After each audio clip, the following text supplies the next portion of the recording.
There he is, the champ. Stipe Miocic now just a couple of weeks away from going back into the octagon and getting ready for the trilogy fight number 3 against a worthy rival, and what a rivalry, against Daniel Cormier. But first, champ, how has the training gone as you've gotten back in and got set for this fight? It's been going great, honestly. Very lucky with everything we have. I did the one thing I never ever wanted to do, was put a gym in my house, and I put a gym in my basement. It's not massive, but it's a good size. Unfortunately, the house prior had a 3,000 square foot barn, which would have been amazing. But fortunately, that didn't happen. But yeah, it's been going great. I would pool too. Been doing great pool workouts. I've been going to the gym like twice a week, 3 times a week for sparring. It's been great. Did you ever feel, or was there ever concern that the fight would even happen because of what we're going through? I knew it was going to happen, just didn't know when. Mm-hmm. Just because we don't know, and so yeah. It said August 15th. I said, okay, let's do it. Gave me plenty of time. What is it like? Because just before the fight was announced, there seemed to be a lot of back and forth where people were saying Stipe's got to get back in. He's got to hold on to the belt. The only way to do that is to fight again. Did you at all feel pressured by that, or was the plan by you to get back in and fight? Oh, I was going to get back in and fight, but I don't think people realized that like every state was different. I mean, the state of Ohio was pretty much shut down. Like you literally couldn't do anything. So I don't know what people were crying about, but it is what it is. You can't make everyone happy, I guess. It's one thing I've learned. But yeah, I mean, it was going to happen. I just didn't know when. And yeah, just here we are now, 2.5 weeks out. So I'm excited. Wish it was now. I wish it was Saturday. I think we all do. Yeah, it would give us something great to watch and to root for you. No doubt about it. We need something. Tell me this, in your other line of work, okay, and something that you take very, very seriously, have you seen the effects of this coronavirus situation? Not too bad, actually. The city, Valley View has been pretty good. People have been really smart about it. They're keeping their social distancing. It's been great, and so yeah, we've been good. I mean, I've had a couple of friends that have had it. One guy, he had it pretty bad, but he came out of it, thank God. I know a couple of people that had it real bad, but I really like once or twice have been like up close with it, but nothing, terrible. We were covered up, and a big and then sign goggles, Tell me this, as we are not right now near the end of July, and the fight is August 15th. Where are you in the timing of your training? Are you there right now, or is there more work to be done? Well, there's always more work to be done, but I'm there. I feel great. I feel amazing. I'm the best coaches in the world, best teammates in the world. And, we're on this together, and I'm very lucky and blessed to have such an amazing group of people around me. And yeah, I know. The only bad thing about this training camp is, for some reason, why is it so hot here? Hot in Cleveland all of a sudden. Like last year, it was like 90 degree days. Now it's been like 2 weeks straight. Pass out during sparring. It was terrible. Now, do you even have to look at tapes or anything when you fight this guy, because this is the 3rd time around? Yeah, definitely. I'm definitely actually on Thursday I'm gonna watch some more tape. I don't go too crazy. My coaches really dissect it, and we go over the stuff, and I kind of watch it after everything I've been doing, why I've been doing it. It's kind of our thing. But we're gonna look at the last fight mostly just to see what I was doing wrong. He said I wasn't doing that bad. I was kind of stuck in mud a little bit. But just a few things I need to change, and I think we'll be all right. Tell me this, the strategy. Is there a game plan when you go in against an opponent? Because he has come out and kind of been very vocal about what his game plan is. He said he really wants to wrestle you. He really wants to go after you and kind of overpower you with his wrestling prowess. I know you've got wrestling and a great deal of it in your background, but is there a lot of strategy in this?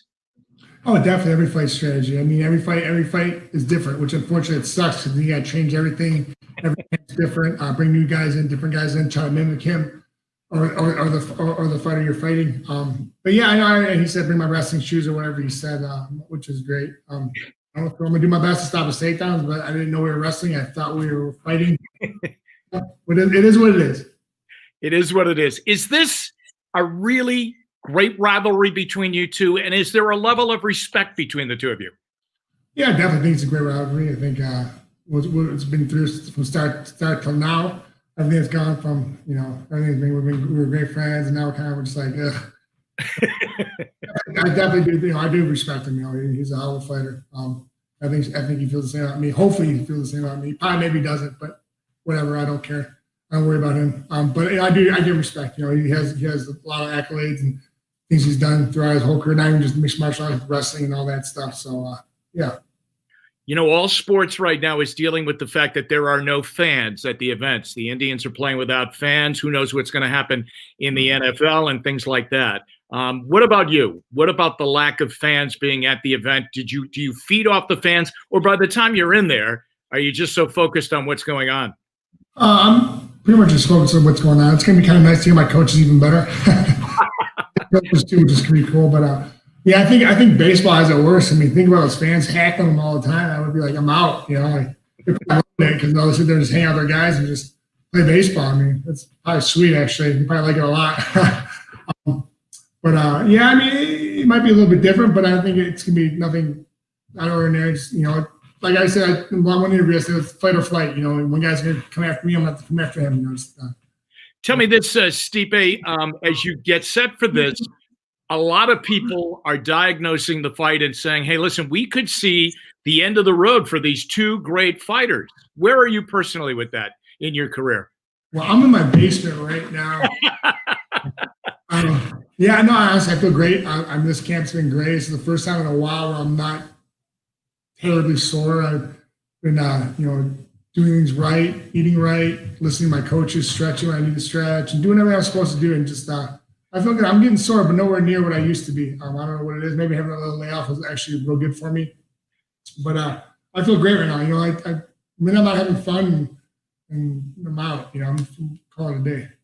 Boy, I have to tell you, it would be tough to bring the champ like you are down to your knees and make you kind of like a real, kind of a slobbering guy. But if I mention your beautiful daughter, Mila Claire, and I know that you melt when you talk about her. And did she not just have a birthday?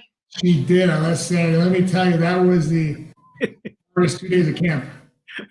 Because on Friday, I got to work out, and then I did we got a playground put in for her, so I had to sit there and do that, help with that. And then after that, we got her electrical car, which is pretty sweet. I could control how to drive it. Putting that together, that was I'm not great at putting things together. I've gotten better, so that took a while. And then the next day after training, on Saturday I trained, and then after that I had to put a trampoline together. So it was a long 2 days, but honestly it was all worth it. I don't care. It was hot. I'll do it all over again. It was a great birthday party. We had a few family members over. Great food. We laughed. Went to the pool. It was amazing. Didn't want to. There's a beautiful picture of you with her in the pool. Yeah. She's actually sometimes during my workouts, depending, my wife doesn't take her out. She's actually in the pool with me while I'm working out. She's trying to get to me. It's like, and that's another thing too. I think training at home is kind of re-energized me. I feel good to be home more and see her more, and just. I just hate it sometimes when I'm gone for a few hours and she's doing stuff, like tomorrow, unfortunately, my wife's taking her. I think they're going to the zoo or something like that. As much as I want to go, I can't. I have to train, and it sucks. Hey, what's it like when people attach that label of heavyweight champ to you and that you're a champ? I mean, it's something, what a great stigma that is to have, a great reputation, a great title to hold in the first place. But I mean, they'll always introduce you that way. Here's the UFC heavyweight champ. What does that mean to you? It means I've done something. It means I reached one of my goals, and I like being called champ. And nothing's going to change that after the 15th. I'm going to be here and still, and I'm going to walk out with the belt still wrapped around the waist, and nothing's going to change, honestly. I like being called champ, and when I lost him the first time, that didn't feel too good. I don't want that to ever happen again. Absolutely. We're all rooting for you, and that's going to be great. We're counting down the days. August 15th. As you said, you can't wait. We can't wait either. And the best of luck to you, Stipe. Yes, sir. Thank you. Thank you for having me, guys.